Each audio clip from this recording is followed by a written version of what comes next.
another women's title match on the line tonight, and which led to Ty Conti and Jade getting face to face in that. Talk So about that setting the match, stage for the pay-per-view.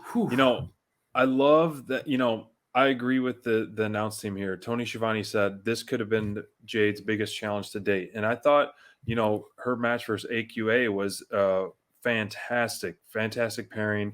Loved what we saw, and just to echo the commentators as well, like we're seeing new moves and new, things out of Jade every single week. I love growing. how she picked her up from the armpit and was like just effortlessly the bunny. And Bunny's no slouch. I mean, she showed up well. So I think this was another one that maybe got cut a little bit short, but I think overall both women showed up really well.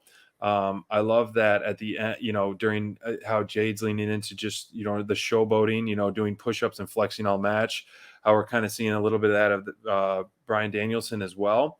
And then for her to stand alone in the ring with the mic or with no smart mark is adding another step to her depth of her comfort level and her career and her character. Like, really, really enjoyed the overall segment and overall presentation of what Jade had to offer tonight on Dynamite. Yeah, I feel like Jade's one of those characters, like, if you're a sports fan, right?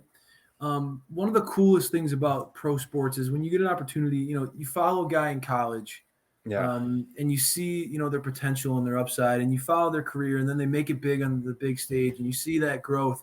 Like, man, I remember when he was a freshman in college. I love that pro wrestling, we get to see these characters grow and evolve and change. And Jade's one of those where you can look at her and say, okay, this is clearly a blue chip prospect. This is somebody who might have a couple flaws in their game. No question. There are some things with Jade that, is she perfect yet? No, but she's new to this industry, and you could tell she's putting in the work. She's putting in the work to get better, and you can see things starting to click for her in certain ways where, okay, like eventually these critics of Jade, like, oh, she can't go in the ring. Eventually they're going to have to bite their tongue because she's starting to get smooth. She's starting to gain, like you said, her offensive repertoire in the ring is pretty impressive from where she started to now. She's starting to showcase more confidence inside that ring. Jade never struggles for confidence outside the ring. She knows that she looks like $1 million.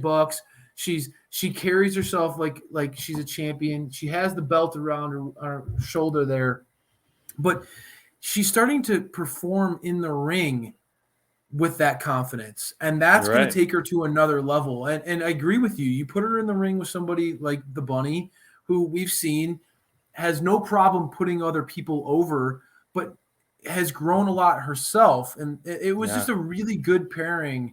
I'm excited to see Jade go against Ty Conti because you just said Bunny was probably Jade's toughest test to date as champ. Sure. Ty Conti is going to really bring it to her. And that's another example of like two young stars that have huge upsides right there. That TK is going to be watching this one with both eyes glued to the match here, because those are two of the brighter young stars in the women's division. That we get a taste of the future for AEW's women's division in that match. And when we look at the pay-per-view, you get to see Jade versus Conti, really the young up-and-comers of this division. And then you get to see Thunder Rosa and DMD, really the two top stars of the division, the two veterans. Pillars. Yes, the two pillars of the women's division, really the backbone of the movement that really transformed the women's division over the course of 2021.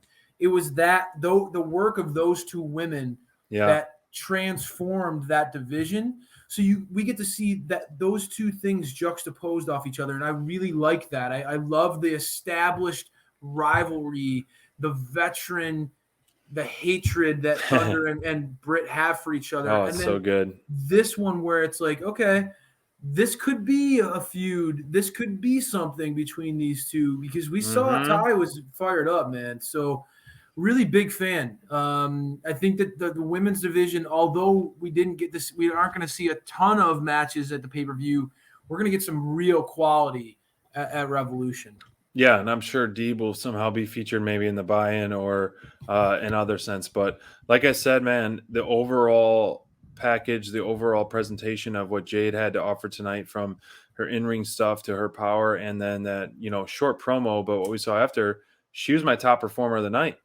Yeah. And Wow. Jericho is your top performer, and Wow. I picked Jade Cargill as my top performer of the night because I'm Well, loving seeing the growth in her, and I'm loving seeing just the dominance and the showboating. Even as I'm a babyface SPD, I'm enjoying and I can appreciate uh, what she's doing, and it's a lot of fun to watch.